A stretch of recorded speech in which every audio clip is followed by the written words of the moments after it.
আসসালামু আলাইকুম ভিউয়ার্স, কেমন আছেন সবাই? আমি আছি মালদ্বীপ শহরে। এটা মালদ্বীপ মালে শহর। এখানে একটা জিনিস আমার অভিজ্ঞতা হলো খুব ভালোভাবে। অভিজ্ঞতাটা আপনাদের সাথে শেয়ার করব।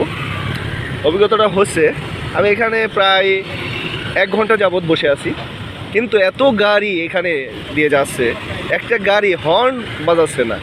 কোনো গাড়ি কোনো হর্ন দিচ্ছে না। এই যে গাড়ি, পুলিশের গাড়ি এখানে এসে জ্যাম করে আছে, এই যে এখানে আসছে, পিছন দিকেও গাড়ি যাচ্ছে, কিন্তু কোনো গাড়িকে হর্ন দিচ্ছে না, কেউ কাউকে হর্ন দিচ্ছে না।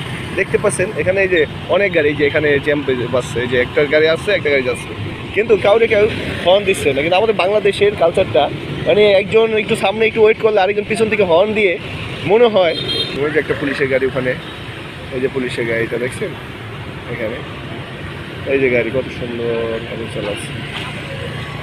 এটা মালদ্বীপের একটা ব্যস্ততম শহর জায়গা। দেশিয়ান যারা আছে কেউ কোনো হর্ন বাজাচ্ছে না। এই যে জ্যাম বেজে যাচ্ছে, এই যে একটার পর একটা পিছনে গাড়ি স্লো মোশনে যাচ্ছে নিরিবিলি, কিন্তু কোনো হর্ন নেই। দেখেন একটা হর্নের কোনো নেই, শব্দ নেই। বাঙালি যেখানে যাবে ওখানেই হর্ন বাজাবে। হর্ন অর্থটা কি এটা আসলে আমি আপনাদের বলতে চাচ্ছি না।